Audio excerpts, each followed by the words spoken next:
अरे सोलापूरचा आवाज असा कसा? भारत माता की, छत्रपती शिवाजी महाराज की, धर्मवीर छत्रपती संभाजी महाराज की, भारतरत्न डॉक्टर बाबासाहेब आंबेडकरांचा, हिंदवी स्वराज्याचे सरसंस्थापक छत्रपती शिवरायांना मानाचा मुजरा करतो. भारतीय राज्यघटनेचे शिल्पकार भारतरत्न डॉक्टर बाबासाहेब आंबेडकर यांना मानवंदना अर्पित करतो.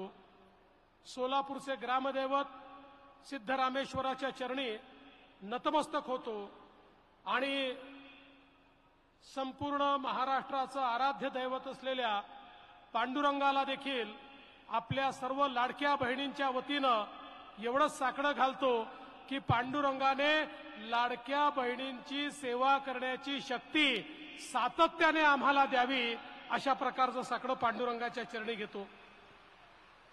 आज मंचावर उपस्थित असलेले महाराष्ट्राचे धडाडीचे उपमुख्यमंत्री माननीय अजितदादा पवार, माजी मंत्री सुभाष बापू देशमुख, विजय मालक देशमुख, सचिन कल्याण शेट्टी, समाधानजी अवताडे, संजय मामा शिंदे, शहाजी बापू पाटील, रामभाऊ सातपुते, प्रशांतजी परिचारक, महासिद्धेश्वर स्वामीजी, दीपक साळुंकेजी, शिवाजीराव सावंतजी, लक्ष्मणराव ढोबळेजी, शहाजी पवार, अमोल शिंदे, त्याचप्रमाणे आमचे ज्येष्ठ अधिकारी लोकेश चंद्र, कुमार आशीर्वाद, शीतल उगले, एम राजकुमार, कुलदीप जंगम, अतुल कुलकर्णी, अमोल शिंदे, सर्वच मंचावरील मान्यवर आणि या ठिकाणी उपस्थित माझ्या भगिनींनो, लाडक्या बहिणींनो आणि भावांनो, खरं म्हणजे व्हीसीवरनं देखील वेगवेगळ्या जिल्ह्यातनं लोक आपल्याला जुळलेले आहेत. कोल्हापूर जिल्ह्यातनं विनय कोरे सावकार देखील आपल्यासोबत व्हीसीच्या माध्यमातून उपस्थित आहेत. मी त्या सगळ्या लोकांचं मनापासून अभिनंदन करतो. आज खरं म्हणजे लाडक्या बहिणीच्या कार्यक्रमासोबत अजून दोन महत्वाचे कार्यक्रम आपण या ठिकाणी घेतले. एक म्हणजे जेवढ्या आपल्या उपसा सिंचन योजना आहेत, या सगळ्या उपसा सिंचन योजनाचं सौर ऊर्जीकरण करण्याचा निर्णय आपण घेतलाय आणि त्याची सुरुवात आज आपण करतोय. म्हणजे याच्यानंतर उपसा सिंचन योजनाची जी मोठी मोठी बिलं आपल्याला यायची, ती बिलं आता येणार नाहीत, तर थेट सौर ऊर्जेच्या माध्यमातून त्या ठिकाणी आमच्या शेतकऱ्यांना पाणी मिळेल, हा कार्यक्रम हातात घेतलाय. आणि दुसरीकडे गावोगावी वीज नीट पोचली पाहिजे म्हणून केंद्र सरकारने 29,000 कोटी रुपये आपल्याला दिले, ज्यातनं नवीन ट्रान्सफॉर्मर, नवीन डीपी, नवीन सबस्टेशन, नवीन फीडर हे आपण तयार करतोय. त्याचंही काम 12,000 कोटीचं पहिल्या टप्प्यात सुरू केलं. दुसऱ्या टप्प्याच्या 3,000 कोटी रुपयाचं काम, त्याचीही सुरुवात आज आपण या ठिकाणी करतोय. त्यामुळे या दोन्ही कामांना मी मनापासून शुभेच्छा देतो.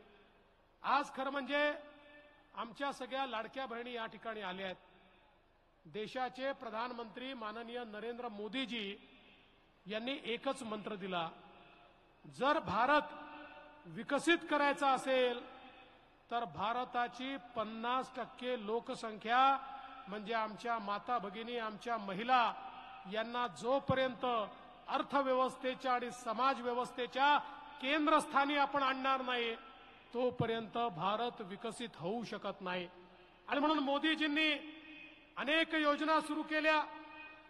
बेटी बचाओ बेटी पढाओ पासून सुरुवात केली ते लखपती दीदी पर्यंतची योजना मोदीजींनी आणली. परवा आम्ही जळगावला लखपती दीदीचा कार्यक्रम घेतला. लखपती दीदीचा अर्थ काय आहे? ज्या आमच्या बहिणींनी मोदीजींच्या योजनातनं आपला व्यवसाय उभा केला आणि वर्षाला 1 लाख रुपयापेक्षा जास्त ज्या कमावतात त्यांना लखपती दीदी म्हटलं जातं. अशा महाराष्ट्रातल्या 11 लाख लखपती दीदी या जळगावला एकत्रित झाल्या होत्या. त्या ठिकाणी एक आमची बहीण होती, तिच्याशी मी चर्चा केली. तिला म्हटलं, तू नेमकं काय केलंय? ती म्हणाली, मी 3-4 वर्षात माझ्या बचत गटाच्या माध्यमातून मोदीजींच्या योजनेतनं व्यवसाय सुरू केला आणि आता वर्षाला 12 लाख रुपये मी कमावते आहे. 4 वर्षापूर्वी मलाच काही काम नव्हतं, आज 25 महिलांना मी काम देते आहे आणि त्यांचं देखील जीवन मी बदलते आहे. आणि त्या दिवशी आम्ही ठरवलं, माननीय मुख्यमंत्र्यांच्या नेतृत्वामध्ये आम्ही ठरवलं की आता 11 लाख नाही, पहिल्या टप्प्यामध्ये महाराष्ट्रात 25 लाख लखपती दीदी करू आणि त्यानंतर 1 कोटी लखपती दीदी या महाराष्ट्रामध्ये करू. आमच्या ज्या सगळ्या लाडक्या बहिणी बसल्या आहेत यांना सरकारच्या योजनेतनं अशा प्रकारचं काम आम्ही देण्याचा प्रयत्न करणार आहोत की वर्षाला 1 लाखापेक्षा जास्त पैसा हा त्यांना कमावता आला पाहिजे.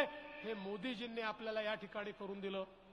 आणि आपल्या मुख्यमंत्र्यांनी आपल्या महाराष्ट्रामध्ये मोदीजींच्या पावलावर पाऊल टाकत त्यांचाच कित्ता गिरवत आपल्याकडे महिला सक्षमीकरणाच्या योजना आणल्या. आज खरं म्हणजे मुख्यमंत्री साहेबांच्या डोळ्याचं ऑपरेशन झालं असल्यामुळे ते येऊ शकले नाहीत. मला ते फोनवर म्हणाले, देवेंद्रजी सगळ्या लाडक्या बहिणींना सांगा, आज जरी तुमचा भाऊ तुम्हाला भेटायला आला नसला तरी तुमचा मुख्यमंत्री भाऊ हा लवकरच तुमच्या भेटीकरता पुन्हा सोलापूरला येईल आणि तुमचं सगळ्यांचं दर्शन घेईल. त्यामुळे सगळ्या बहिणींचा आशीर्वाद, मी तुमचा सगळ्यांचा आशीर्वाद आणि तुमचं सगळ्यांचं प्रेम हे या ठिकाणून घेऊन जातो आणि थेट वर्षावर जाऊन मुख्यमंत्र्यांच्या सुपूर्द करतो की मुख्यमंत्री महोदय, तुमच्या सगळ्या बहिणींनी तुम्हाला आशीर्वाद आणि प्रेम दिलेला आहे, हे त्यांच्या वतीनं मी तुम्हाला सुपूर्द करतो आहे. आज आपण ज्या योजना सुरू केल्या, आपल्याला माहिती आहे लेक लाडकीसारखी योजना. घरामध्ये मुलगी जन्माला आली तर मुलीच्या जन्माचं स्वागत झालं पाहिजे. ज्या घरी मुलगी जन्माला आली ते घर लखपती झालं पाहिजे. लेक लाडकी योजना आणली. मुलगी जन्माला आली की 5,000 रुपये, पहिल्या वर्गात गेली 5,000 रुपये, चौथ्या वर्गात गेली 7,000 रुपये, 7व्या वर्गात गेली 7,000 रुपये, 11व्या वर्गात गेली 8,000 रुपये, 18व्या वर्षाची झाली की 75,000 रुपये, म्हणजे 1 लाख रुपये मुलीला त्या ठिकाणी देण्याचा निर्णय हा आपल्या सरकारने केला. आता बहिणींनो, घरी जर मुलगी जन्माला आली तर लक्ष्मी आली आहे म्हणा, कारण ती जन्माला आल्याबरोबर तुमच्या घराला लखपती बनवणार आहे. 1 लाख रुपये तुमच्या घराला ती मुलगी देणार आहे. त्यामुळे मुलीच्या जन्माचं स्वागतच झालं पाहिजे. आज आपल्याला कल्पना आहे, आपल्या सरकारने निर्णय केला, मुलींना उच्च शिक्षणामध्ये 100% फी माफ आपण केली. मुख्यमंत्र्यांनी अतिशय संवेदनशीलतेने हा निर्णय केला. आम्ही सगळ्यांनी हा विचार केला की आपल्या घरी काय होतं, परिस्थिती जेव्हा चांगली नसते तेव्हा घरी जर मुलगी आणि मुलगा असला तर आई बाप सगळा पैसा मुलाला शिकवण्यावर लावतात आणि मुलीला म्हणतात, बाई तू घरी बस, तुझं लग्नच करायचं आहे, तू नाही शिकली तरी चालते, आम्हाला मुलाला शिकवायचं आहे.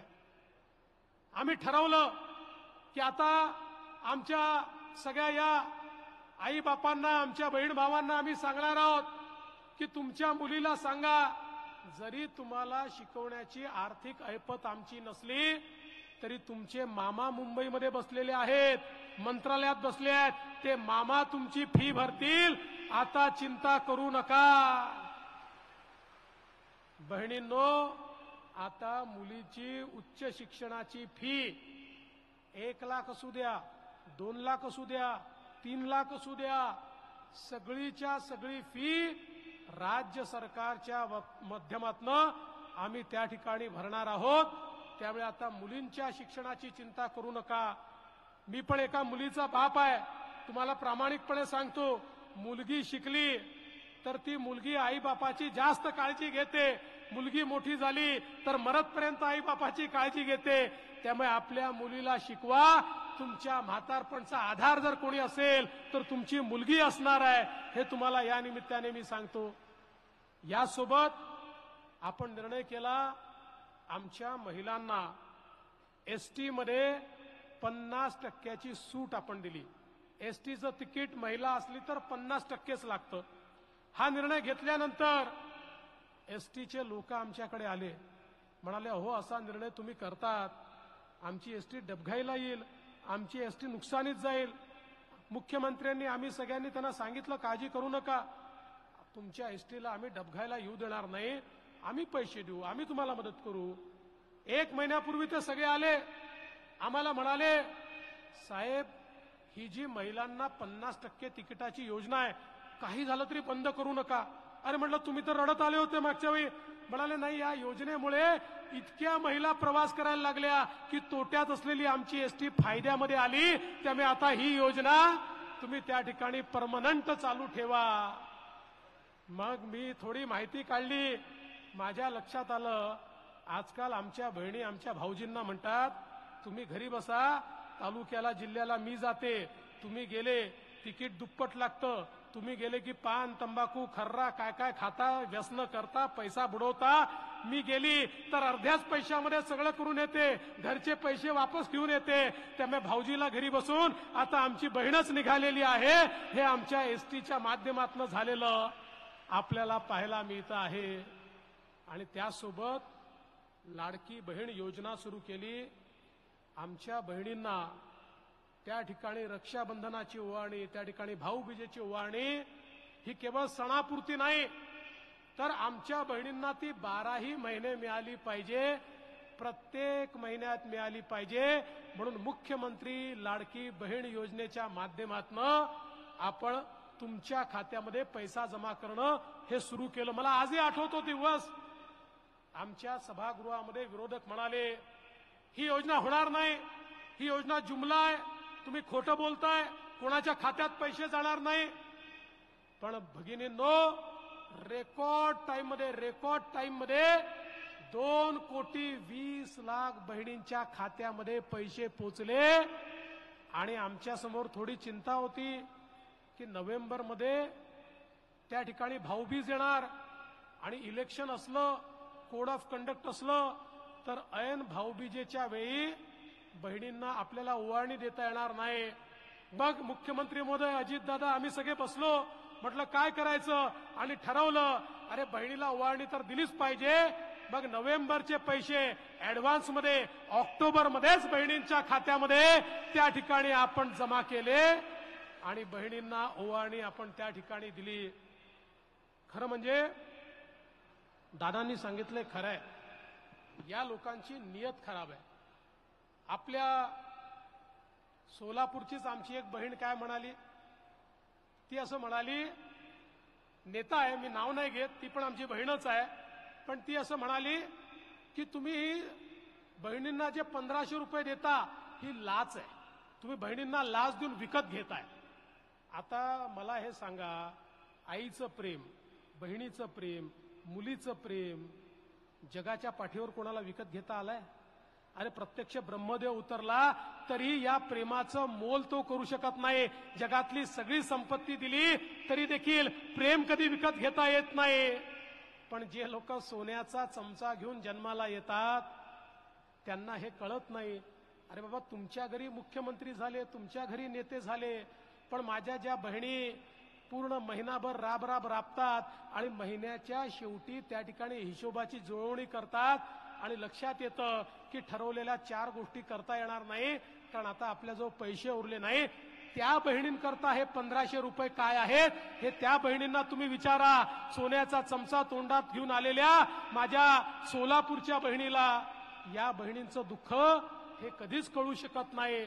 आणि म्हणून यांनी सांगितलं आमचं सरकार तर येऊ द्या, पहिल्या कॅबिनेटला मुख्यमंत्री लाडकी बहीण योजना आम्ही रद्द करून टाकू. अरे वेड्यांनो, ज्यांच्या मागे एवढ्या बहिणी आहेत सरकार त्यांचंच येणार आहे, तुमचं सरकार येणारच नाहीये. जे बहिणींचे भाऊ आहेत त्यांचंच सरकार या ठिकाणी येणार आहे. आणि बघा हे सावत्र भाऊ कसे आहेत, या सावत्र भावांनी काय केलं माहिती आहे? आपले काँग्रेसचे अध्यक्ष नाना पटोलेजी आणि काँग्रेसचे माजी मंत्री सुनील केदारजी या दोघांचाही जो निवडणूक प्रमुख आहे अनिल वडपल्लीवार, अधिकृत ऑफिशियल निवडणूक प्रमुख, तो नागपूरच्या हायकोर्टात गेला आणि हायकोर्टामध्ये त्यांनी याचिका दाखल केली आणि सांगितलं लाडकी बहीण योजना बंद करा, लेक लाडकी योजना बंद करा, पिंक रिक्षाची योजना बंद करा, मुलीच्या मोफत शिक्षणाची योजना बंद करा, एसटीची योजना बंद करा. आणि त्यात त्यांनी काय लिहिलंय, त्यांनी हे म्हटलेलं आहे की हे सरकारी पैशाचा अपव्यय आहे, एक प्रकारे तुम्ही कचऱ्यात टाकताय ते पैसे आणि म्हणून या योजना बंद करा. अशा प्रकारची या सावत्र भावांनी याचिका दाखल केली. पण मी तुम्हाला सांगतो, तुमचे सख्खे भाऊ मुंबईमध्ये बसले आहेत. काहीही झालं तरी आम्ही या योजना बंद होऊ देणार नाही. यांनी कितीही प्रयत्न केला तरी देखील अरे बहिणींचं बळ आमच्या पाठीशी आहे, त्यामुळे या योजना आम्ही बंद होऊ देणार नाही. आज आपण पाहू शकतो, एकीकडे बहिणींना, आमच्या महिलांना मोठ्या प्रमाणात आपण मदत केली, दुसरीकडे दादांनी सांगितलं आपल्या शेतकऱ्यांकरता आपण विजेचं बिल माफ केलं. 14,000 कोटी रुपयाचं शेतकऱ्यांचं वर्षाचं विजेचं बिल हे राज्य सरकार भरते आहे. राज्य सरकार थेट महावितरणच्या खात्यात देत आहे आणि म्हणून शेतकऱ्यांना 000 लिहिलेलं बिल येत आहे. आणि पुढचे 5 वर्ष शेतकऱ्यांना वीज बिल माफी ही कायमच राहणार आहे, हे देखील या निमित्ताने मी आपल्याला सांगतो. पण यासोबत आम्ही मुख्यमंत्री सौर कृषी वाहिनीची योजना आणली. या योजनेमुळे आमच्या शेतकऱ्याला दिवसा 12 तास वीज ही 365 दिवस मिळेल. शेतकऱ्यांना रात्री शेतीमध्ये जाऊन राबावं लागणार नाही, ही व्यवस्था देखील आपण केलेली आहे. आणि आज आपण मी आधीच सांगितलं उपसा सिंचन योजनाचंही सौर ऊर्जितीकरण केलेलं आहे. यासोबत एक योजना अजून आणली आहे. आमच्या शेतकऱ्याला मागेल त्याला सौर कृषी पंपाची योजना आणली. जो मागेल त्याला ती योजना आहे. या योजनेच्या अंतर्गत तुम्हाला केवळ 10% पैसे भरायचे आहेत. 10% पैसे तुम्ही भरले की 90% पैसे आम्ही देणार, तुम्हाला सौर कृषी पंप देणार. पुढचे 25 वर्ष तुम्हाला विजेचा 1 पैशाचा खर्च येणार नाही. 25 वर्ष शेतकरी विजेच्या पैशापासून मुक्त, 25 वर्ष मोफत वीज माझ्या शेतकऱ्याला या योजनेत मिळणार आहे. आणि त्यासोबत या योजनेमध्ये पंप चोरीला गेला, तुटफूट झाली, इन्शुरन्स काढून ठेवलेला आहे. 5 वर्ष काही झालं तर त्याचं मेंटेनन्स सरकारकडे घेतलेलं आहे. त्यामुळे आमच्या शेतकऱ्याला दिलासा देण्याचं काम आपण करतोय. 1 रुपयामध्ये पीक विमा आपण दिला. 1 रुपयाच्या पीक विम्याने या ठिकाणी राज्यातल्या 1,20,00,000 शेतकऱ्यांना 8,000 कोटी रुपये त्यांच्या खात्यामध्ये मिळाले. बंधू भगिनींनो, हे महिलांचं सरकार आहे, हे शेतकऱ्यांचं सरकार आहे. हे दीन दलित गोर गरीब आदिवासी शेतकरी शेतमजूर महिला अल्पसंख्याक ओबीसी सगळ्या समाजाचं हे सरकार या ठिकाणी तुमच्याकरता काम करणारं अशा प्रकारचं सरकार आहे.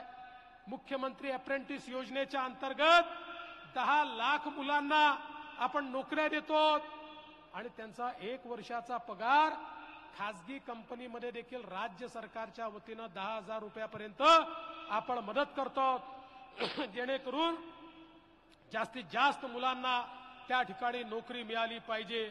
आज आपण सोलापूरमध्ये आहोत. या सोलापूरमध्ये देखील आपल्या सरकारनं वेगवेगळी कामं केली.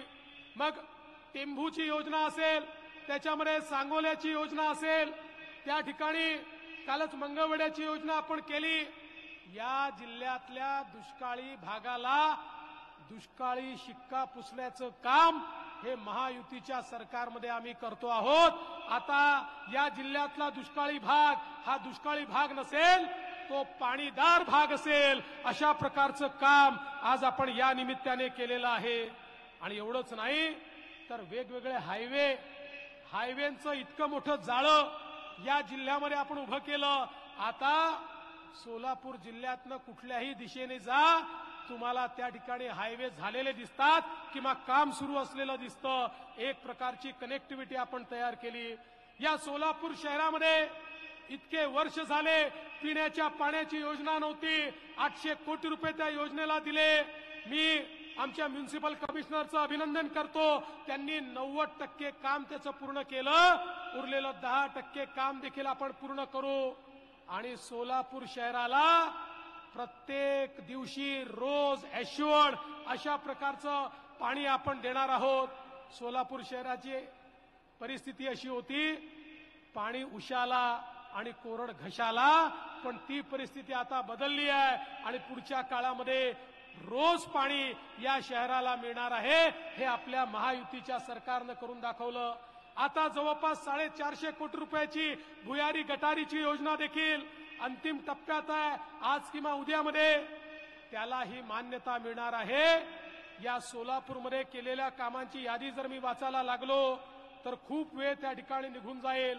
पण पंढरपूर असेल, अक्कलकोट असेल, तुळजापूर असेल, ही सगळी तीर्थस्थानं जी आमची शक्तीस्थानं आहेत. खरं म्हणजे नवरात्र चाललेलं आहे. आई जगदंबेचं या ठिकाणी आव्हान आपण करतो.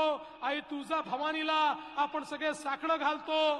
त्या तुळजा भवानी मंदिराचा आराखडा देखील आपलं सरकार त्या ठिकाणी करते आहे. आज या निमित्ताने आई तुळजा भवानीला एवढाच आशीर्वाद मागतो. आई तुळजा भवानी, ज्याप्रमाणे तू आई छत्रपती शिवरायांना आशीर्वाद दिला आणि छत्रपतींनी रयतेचं राज्य तयार केलं, आम्ही पण छत्रपतींचेच मावळे आहोत. या महाराष्ट्रामध्ये मुख्यमंत्री असतील, त्यांच्या मंत्रिमंडळातले आम्ही सगळे असू, आम्ही पण छत्रपतींचे मावळे म्हणून त्यांच्याच नावानं या महाराष्ट्रामध्ये काम करतोय. त्यामुळे छत्रपतींसारखंच रयतेचं राज्य या महाराष्ट्रात आम्हाला तयार करण्याकरता आई तुळजा भवानी तुझा आशीर्वाद दे, एवढीच विनंती करतो आणि माझं बोलणं संपवतो. जय हिंद, जय महाराष्ट्र.